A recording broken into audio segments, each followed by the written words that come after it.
ब्रह्मा जी बोले, उस शुभ अवसर पर उचित समय देखकर रति प्रसन्न मन से और दया की आशा लेकर दीनों पर कृपा करने वाले भगवान शंकर से विनम्रता पूर्वक कहने लगी। रति ने कहा, हे प्रभु, आपने पार्वती को पत्नी रूप में स्वीकार कर अत्यंत दुर्लभ सौभाग्य प्राप्त किया है, परंतु आपने मेरे स्वामी कामदेव को व्यर्थ ही भस्म क्यों कर दिया? कृपया अपने मन में विचार कीजिए और मेरे पति को फिर से जीवन दीजिए तथा उनके वियोग से जो पीड़ा उत्पन्न हुई है उसे भी दूर कर दीजिए। हे महादेव, इस विवाहोत्सव में सभी लोग आनंदित हैं, परंतु मैं अपने पति के बिना अकेली दुखी हूँ। हे देव, कृपया मुझे फिर से सनाथ कीजिए। हे शंकर, अब कृपा करके प्रसन्न होइए।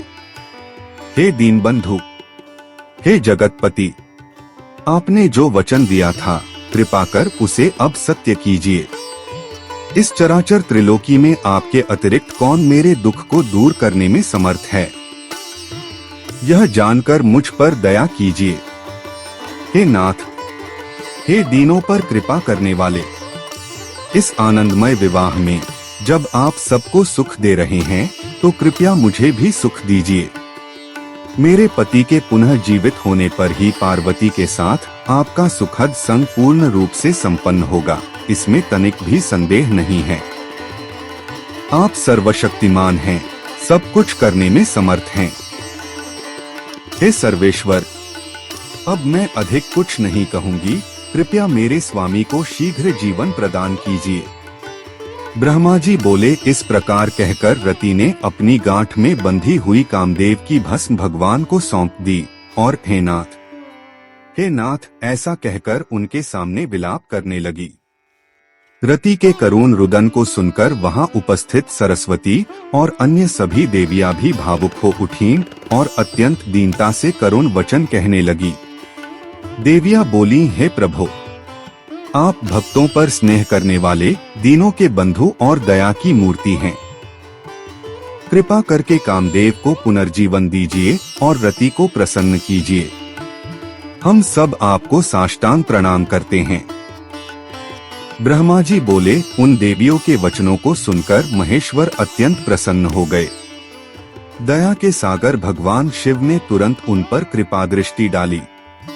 शूलधारी भगवान शिव की अमृतमयी दृष्टि जैसे ही भस्म पर पड़ी, वैसे ही कामदेव अपने पूर्व स्वरूप, चिन्ह और रूप को धारण करते हुए सुंदर और अद्भुत शरीर में प्रकट हो गए। अपने पूर्व समान रूप, आकार, मुस्कान और धनुष बाण सहित पति को सामने देख रति अत्यंत भाव विभोर हो गई और उसने कामदेव तथा महेश्वर को प्रणाम किया। वह धन्य हो गई और अपने दोनों हाथ जोड़कर पुनर्जीवित स्वामी को पाकर जिन शिवजी ने यह कृपा की, उन प्रभु की स्तुति करने लगी। पत्नी रति सहित कामदेव की स्तुति सुनकर भगवान शंकर अत्यंत प्रसन्न हो गए और करुणा से भाव विभोर होकर मधुर वाणी में कहने लगे।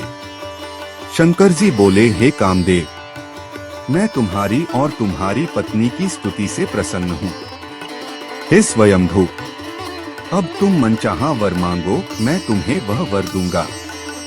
ब्रह्मा जी बोले, शिवजी के ऐसे वचनों को सुनकर कामदेव अत्यंत प्रसन्न हुए और हाथ जोड़कर गदगद स्वर में अत्यंत विनम्रता से बोले। कामदेव बोले, हे देवों के देव, हे महादेव, हे करुणा सागर, हे प्रभु, हे सर्वेश्वर, यदि आप मुझ पर प्रसन्न हैं तो मुझे आनंद दीजिए। हे प्रभु, यदि मैंने पूर्व में कोई अपराध किया हो तो उसे क्षमा कर दीजिए। मुझे अपने प्रियजनों के प्रति सच्चा प्रेम और आपके चरणों में अटूट भक्ति प्रदान कीजिए। ब्रह्मा जी बोले, कामदेव की यह विनती सुनकर करुणामय भगवान परमेश्वर प्रसन्न हो गए और तथास्तु कहकर मुस्कुराते हुए बोले। ईश्वर बोले, हे काम, हे बुद्धिमान, मैं तुमसे प्रसन्न हूँ। अब तुम भय का त्याग करो, विष्णु के पास जाओ और उनके समीप रहो, लेकिन बाहर ही स्थित रहो। ब्रह्मा जी बोले। यह सुनकर कामदेव ने सिर झुकाकर भगवान को प्रणाम किया, उनकी परिक्रमा की, स्तुति करते हुए बाहर चला गया और विष्णु तथा अन्य देवताओं को प्रणाम कर उनकी उपासना करने लगा। फिर देवताओं ने कामदेव से मधुर संवाद किया और उसे कल्याणमयी आशीर्वाद प्रदान किए।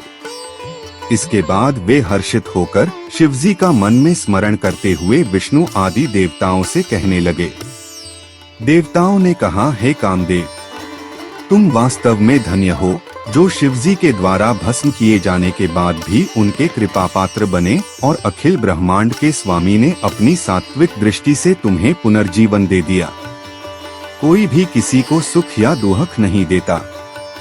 हर व्यक्ति अपने कर्मों के अनुसार ही फल भोगता है। जब समय आता है तभी रक्षा, विवाह और जन्म जैसी घटनाएं होती हैं, उन्हें कोई नहीं रोक सकता।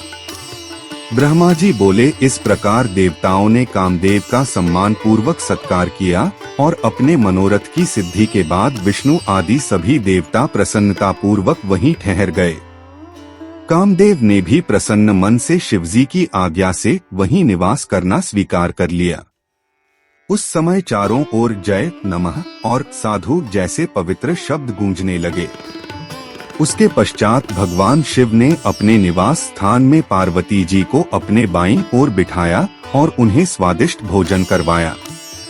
पार्वती जी ने भी प्रसन्न होकर शिवजी को प्रेम पूर्वक भोजन कराया। शिवजी लोकाचार में लगे हुए थे। वहां विवाह के सारे कर्मकांड पूरे करके उन्होंने मेना और हिमवान से अनुमति ली और फिर जनवासे की ओर प्रस्थान किया।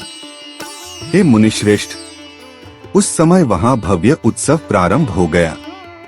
वेदों की ध्वनि गूंजने लगी और लोग चारों प्रकार के वाद्य यंत्र बजाने लगे।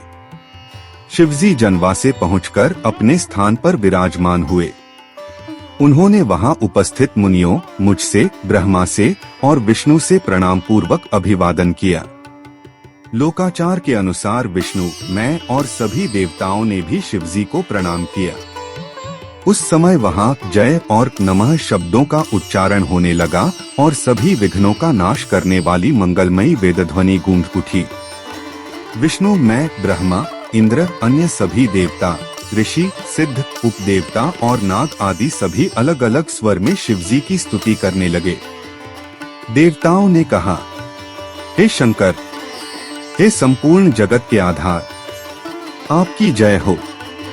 हे महेश्वर, हे रुद्र, हे महादेव, हे विश्व के पालनकर्ता प्रभु, आपकी जय हो।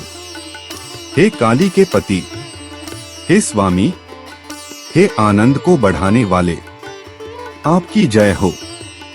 हे त्रिनेत्रधारी, हे सर्वेश्वर, हे मायाप्ति, हे विभु, आपको बारंबार नमन है। हे निर्गुण, हे निष्काम, हे कारणों से परे रहने वाले, हे सर्वज्ञ, आपकी जय हो। हे समस्त लीलाओं के आधार, आपकी जय हो। हे विविध अवतार धारण करने वाले प्रभु, आपको हमारा नमस्कार है। हे भक्तों की कामनाओं को पूर्ण करने वाले ईश्वर, हे करुणा के सागर, आपकी जय हो। हे आनंद स्वरूप, हे सुंदर रूप वाले, आपकी जय हो। हे माया से सगुण रूप धारण करने वाले प्रभु, आपको नमस्कार है। हे उग्र रूप, हे कृपालु, हे समस्त आत्माओं के आत्मा, हे दीनों के बंधु, आपकी जय हो। हे दया के भंडार, हे माहेश्वर, हे अचल स्वरूप, हे वेदवाणी और मन से परे रहने वाले प्रभु, आपको हमारा प्रणाम है।